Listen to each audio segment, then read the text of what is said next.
ফেনী সদর উপজেলার লিমু ইউনিয়ন ১৩বাড়িয়া গ্রামে স্থানীয় প্রবাসীর যৌথ উদ্যোগে ১২০টি অসচ্ছল পরিবারের মাঝে ইফতার সামগ্রী বিতরণ করা হয়েছে।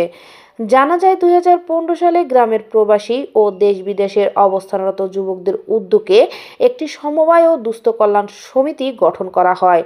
প্রতিষ্ঠার পরপরই তারা একটি দুস্থ কল্যাণ ফান্ড গঠন করে প্রতিবছর পবিত্র রমজান মাসে অসচ্ছল পরিবারের মাঝে ইফতার সামগ্রী বিতরণ কার্যক্রম শুরু করে। প্রথম দিকে ৫০টি পরিবারকে সহায়তা দেওয়া হলেও বর্তমানে সেই সংখ্যা বৃদ্ধি পেয়ে ১২০ পরিবারের উন্নতি হয়েছে।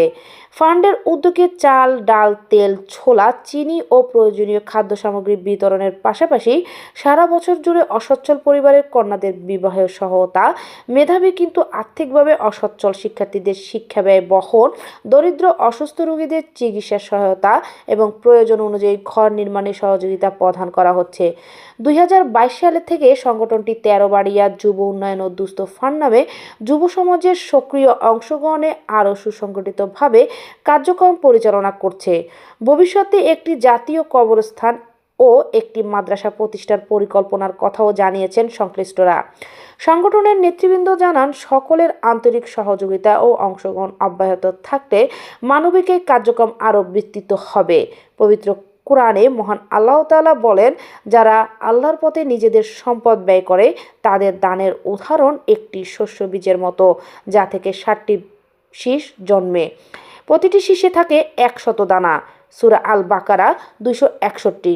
সংগঠনের নেতৃত্বে রয়েছেন শেখ ফরিদ সভাপতি, সারওয়ার জাহান সহসভাপতি, সাদ্দাম হোসেন সাধারণ সম্পাদক, নুরুল আফসার রনি প্রচার সম্পাদক ও সুজন সহ অনেকে।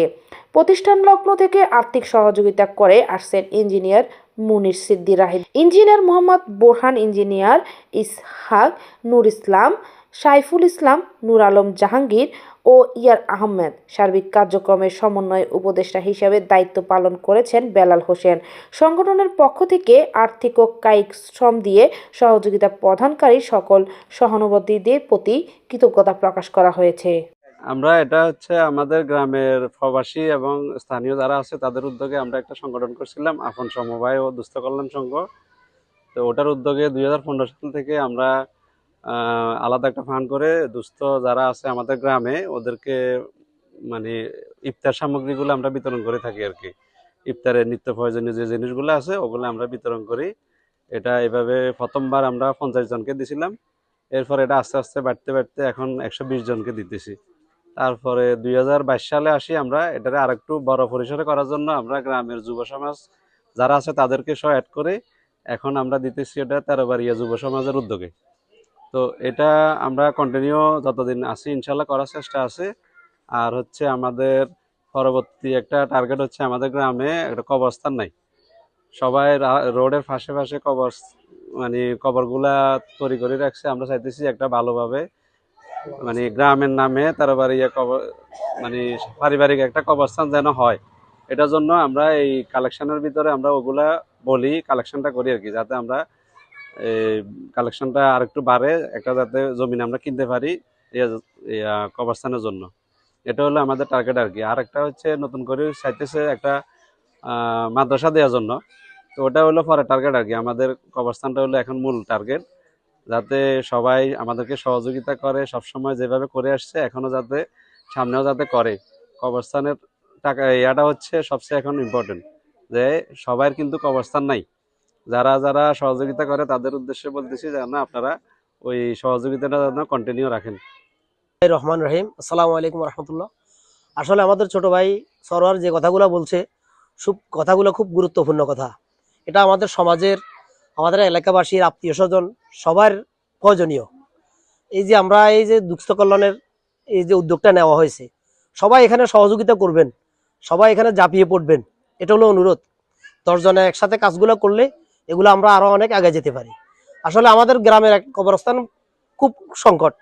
মানুষ মারা গেলে একজনের কাছ থেকে একজনের কবরস্থানের জায়গা খুঁজতে হয়, কবরস্থানের জায়গার জন্য ফেরেশান হয়ে যায়।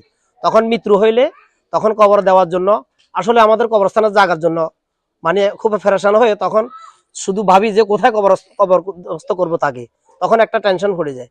ওই টেনশনটা দূর হওয়ার জন্য আমরা যে কবরস্থানটার উদ্যোগ করেছি, এই কবরস্থানটাও যদি আপনারা সবাই যদি সহযোগিতা করেন, আশা করি ইনশাল্লাহ হয়ে যাবে। 10 জনের লাঠি 1 জনের বোঝা হয়ে যাবে ইনশাল্লাহ। আপনারা সবাই এদিকে একটু খেয়াল করবেন। আমরা এখানে যেভাবে এখন 50 জন, 20 জন, 100 জন করে বাড়তেছি, আগামীতে আমরা আরো 200-250 করে দিলে আরো সবাই আরো খুশি হইলো। এখন কেউ নিচ্ছে, হয়তো কেউ একটু আফসোস করতেছে। আমরা চেষ্টা করব যে এই আফসোস গুলো পূরণ করার জন্য। প্রয়োজনে এখানে আমরা অনেক কালেকশন করব, কালেকশন করি এখানে ভরপুর করি। মনে করেন 100 জন 150 জন দিচ্ছি, আমরা 250-300 জন দিলে সবাই আরো খুশি হবে এবং যারা নিবে তারাও আরো খুশি হবে। এভাবে আরেকটা কাজ করতে আরো বাধ্য হবে। তো আমরা আশা করি ইনশাল্লাহ সবাই, আপনারা প্রবাসী যারা আছেন, গ্রামবাসী যারা আছেন, আমরা যারা আছি, ইনশাল্লাহ সামনে আমাদের আশা আছে সরোয়ারের সাথে একযুক্তি হয়ে আমরা একটা কবরস্থানের ব্যবস্থা করবো ইনশাল্লাহ। আর পাশাপাশি আমাদের গ্রামের পানি সংস্কারের জন্য, এই পানির কষ্ট, পানি বৃষ্টি হইলে যেই রাস্তা বর্ষাকালে যেই পানিগুলা যাইতে পারে না, সবার বাড়ি ডুবে যায়, এই যে বাড়িগুলো ডুবে যায়, এখান থেকে ডুবে যায়, আমরা হাঁটতে কষ্ট হয় রাস্তাঘাটে। এই জন্য আমরা মসজিদের এখানে পর্যন্ত পানি উঠে যায়। এই জন্য আমরা চাচ্ছি যে এখান দিয়ে একটা ড্রেনের ব্যবস্থা করলে এখানে নদীতে পানি ফেলানোর জন্য জায়গাও আছে। তো আমরা চাচ্ছি যে সুযোগ আছে, এখান দিয়ে আমরা একটা ড্রেনের ব্যবস্থা করব। এটার জন্য আমি ইনশাল্লাহ সহযোগিতা করব। আমি পানি উন্নয়ন বোর্ড হইতে, সি অফিস হইতে, বোর্ড অফিস, ইউনিয়ন পরিষদ, যেখানে যাওয়া লাগে 100 বার যাবো আমি, যাই এটা যেভাবে হোক সবাইকে নিয়ে সহযোগিতা করি, এটা ইনশাল্লাহ পূরণ করার চেষ্টা করব। আশা করি আমরা সবাই ভালো থাকবেন, সবাই সহযোগিতা করবেন, সবাই একসাথে মিলেমিশে আমরা এভাবে অনেক কিছু কাজ করার জন্য ইনশাল্লাহ আশা আছে। আপনারা আমাদেরকে দোয়া করবেন এবং সহযোগিতা করবেন।